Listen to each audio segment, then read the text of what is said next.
उस व्यक्ति के ऊपर 10 नाम का अल्लाह है। इसका अर्थ ये हुआ कि उस व्यक्ति को मार डालो।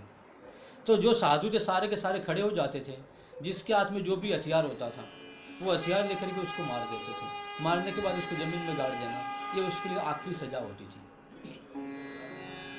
लेकिन यदि उस व्यक्ति के कान में शब्द पड़ गया कि मेरे ऊपर 10 नाम का अल्लाह मरी, अब मुझे सब लोग मार देंगे, वो उठ के भाग करके जो अखाड़े में उसका जो इष्ट देवता है उसका छोटा एक मंदिर टाइप सा बनाया जाता है, उसको कहते हैं कि गुरु महाराज की देरी बोलते हैं। तो वो जाकर के गिरते पड़ते भी उसका हाथ यदि उस गुरु महाराज की जो देरी कहो या मंदिर था उसके दरवाजे को छू भी जाता था तो उसको फिर कोई नहीं मारता था, मानी वो बच गया।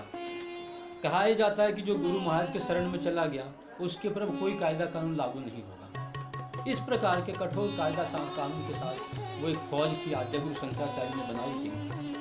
वो धर्म की रक्षा करती थी। उसको 10 नाम संन्यास के नाम से जाना गया क्योंकि उन लोगों को 10 नाम दिए गए, गिरी, पुरी, भारती, सरस्वती, वन, पर्वत, अरण्य, सागर, इस प्रकार के 10 नाम थे। फिर उन लोगों को अलग अलग जगह पे धर्म प्रचार का कार्य सौंपा गया। जैसे कि गिरी थे जो हिमालय आदि की पर्वतमालाओं में तीर्थ स्थान है, उनके आसपास के एरिया में करके उनको गिरी पर्वतों में जो धर्म का प्रचार प्रसार का कार्य करते थे। फिर जो विशेष बड़े बड़े पर्वत होते थे तो वहाँ जो कार्य करने लगे उनको पर्वत नाम कहा गया।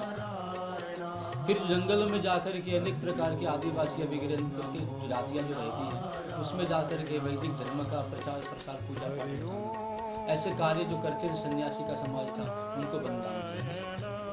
फिर एक ये मंडला है एमपी में, मंडन मिश्र की जगह रही हुई है, वहाँ पर शास्त्रार्थ हुआ था गुरु शंकराचार्य जी का। तो मंडन मिश्र की पत्नी थी भारती। उस इलाके का जो बड़ा वहाँ का एक धार्मिक इलाका और एक शास्त्र को पढ़ने पढ़ाने वालों का एक एरिया रहा है ऋषि काल में, वहाँ जो धर्म का प्रचार प्रसार करते थे उन लोगों को भारती कहा गया। इस प्रकार अलग अलग जगह जो इस प्रकार का धर्म का प्रचार प्रसार के नाम से सौंपा गया उनको अलग अलग इस प्रकार 10 नाम दिए गए थे। अब ये जो परंपरा थी वो वास्तविक जो शास्त्रीय वैदिक संन्यास होना चाहिए उसके बिल्कुल अनुरूप नहीं थी, उससे मिलती जुलती थी। क्योंकि उस जैसे कि वैदिक सन्यासी घर बार को छोड़ता है, ये सारे घर बार को छोड़ने वाले सन्यासी थे, घर से कोई विशेष संबंध नहीं होता नहीं। उसके अलावा ये लोग शादी नहीं करते थे, जैसे कि सन्यासी शादी नहीं, चाहे गृहस्थ के बाद जाओ या वैसे पहले ये भी रहा था कि कोई ब्रह्मचर्य आश्रम के बाद डायरेक्ट सन्यासी बने। और वेद की आज्ञा भी इसलिए है, ब्रह्मचार्य समाप्य गृह भवेत्, गृह भूत्वा वनि भवेत्, वनि पूर्वात् भूत्वा प्रवृत्ति क्रम था ब्रह्मचर्य गृहस्थाश्रम का। दूसरा ये भी था कि गृहस्थाश्रमाद्वा वनाद्वा ब्रह्मचर्याश्रमाद्वा, माने ब्रह्मचर्य आश्रम डायरेक्ट भी सन्यासी बन सकते थे, गृहस्थ से डायरेक्ट सन्यासी बन सकते थे, जिसका जैसा वैराग्य। तो ये जो धर्म की रक्षा के लिए समित एक प्रकार का 10 नाम संन्यास बना। इसमें कुछ काल के पश्चात आद्य गुरु शंकराचार्य नहीं रहे, उसके बाद की बात है, क्योंकि शंकराचार्य जी महाराज ने केवल 32 साल की उम्र में हिमालय में चले गए थे। भगवान शिव अपने रूप में वापस जाकर मिल गए थे, ऐसा बताते भगवान के।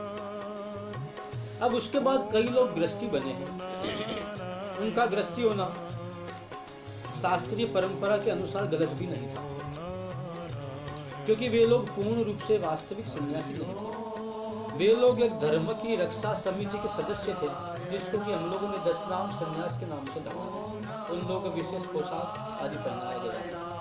और जिस प्रकार की वर्तमान की मिलिट्रियाँ जो है अलग अलग देशों की, इन सारी देशों की मिलिट्रियों ने भगवान आद्य गुरु शंकराचार्य के अखाड़ों से शिक्षाएं दी हैं।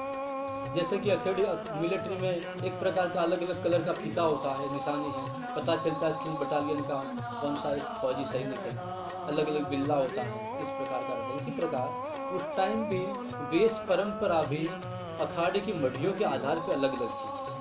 किसको कैसे धोती बांधना है, ऊपर की गाची कैसे बांधना है, तिलक का आकार कैसे होगा, ये सारा का सारा उस टाइम निश्चित किया गया था। उसके अलावा आपस में कुछ बातें थी, पूछा जाता था कि भी 10 नाम का खूंटा क्या है, कौन सी मढ़ी, ऐसे प्रकार के कोड वर्ड भी रहते हैं, जिस प्रकार की वर्तमान की मिलिट्री आदि के पास होता है। तो ये लोग जो थे इसमें से कुछ लोग, क्योंकि ये तो समिति है एक प्रकार की धर्म रक्षा है, तो उसमें से कई लोग गृहस्थी बने। अब भगवान की माया बड़ी विचित्र है, इसमें अच्छा बुरा कुछ करना नहीं चाहिए। तो जो जहाँ पर था, कहीं धर्म के प्रचार में लगा हुआ था, वहीं कोई प्रबल प्रारब्ध किसी के जीवन में आया और वहाँ जा कर के उसने गृहस्थाश्रम को स्वीकार किया। तो अब ये जो खोज थी, इन लोगों के पास विशेष शास्त्र के ज्ञान का अभाव था। इसलिए उन्होंने फिर सोचा कि अब हम लोग किस जाति के रहे, क्योंकि हम लोगों ने एक वैदिक परंपरा का हो या आचार्य ने बताने के अनुसार एक प्रकार से घर बार छोड़ के सन्यासी हो गए। हमारे नाम के पीछे हमारा नाम भी बदल दिया गया, और नाम के पीछे जो गृहस्थियों में होता है उस प्रकार का सरनेम भी नहीं रहा है। हमारा सरनेम तो गिरी पूरी भारतीय इस प्रकार के जो भी नाम, जैसे 10 नाम के सरनेम वो हो गया। अब हम लोगों को करना क्या चाहिए, हम किस जाति के? तो ये इस प्रकार इन्होंने फिर अपनी एक नया समाज शुरू किया, जिसको गोसाई समाज बोलते, गोस्वामी समाज भी कहते हैं।